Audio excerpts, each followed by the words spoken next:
लम्हा फिक्रिया तो ये है कि सिर्फ मुस्लिम दुनिया इराक, शाम, Burma, Bosnia, Chechnya, Somalia, Afghanistan और पाकिस्तान और कश्मीर में ही बर्बरियत और वहशत क्यों?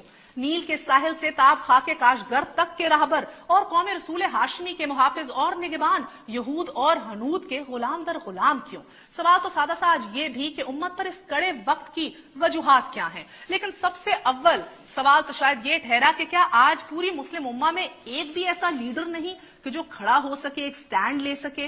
लेकिन सबसे पहले अपने गिरबां में ही झांक लेते हैं। हम तो उस मुल्क से ताल्लुक रखते हैं कि जहां कहीं 1948 के अंदर सर जफरुल्लाह खान खड़े हुए थे यूएन सिक्योरिटी काउंसिल के सामने और फलस्तीन के ऊपर इतना स्ट्रांग केस पेश किया था कि आज भी तारीख गवाह है कि it might just be the strongest case in all of history. और कहा था सर जफरुल्लाह खान ने, this is a solemn moment, solemn in the history of the world, in the history of this great and let us hope at least great organization. The United Nations is today on trial. The world is watching and will see how it acquits itself. Again, perhaps not so much from the point of view of whether partition is approved or not approved, but from the point of view of whether any room is to be left for the exercise of honest judgment and conscience in decisions taken upon important questions.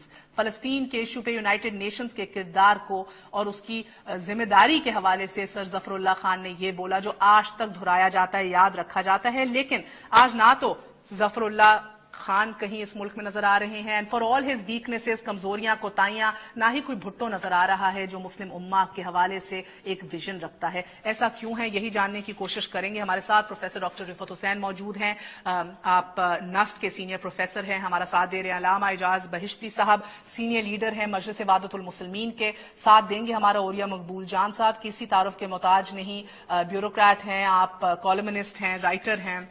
And last but never the least हमारे साथ मौजूद होंगे अलामा ताहिर अशरफी साहब, उलमा council के president हैं, chairman हैं। आप सबका बहुत बहुत शुक्रिया। डॉक्टर रिफत हुसैन साहब, आपसे आगाज करूंगी। पहले तो बताइएगा सर कि आपने ये तारीख में जो तकरीर थी जफरुल्लाह खान की, उसका एक छोटा सा हिस्सा मैंने सुनाया, मगर क्या बात है कि बस हमारे पास तारीख ही है दोहराने को और पीछे मुड़ के देखने को। आज एक भी ऐसा लीडर मौजूद नहीं पाकिस्तान में और I mean in that case पूरी मुस्लिम उम्मा में।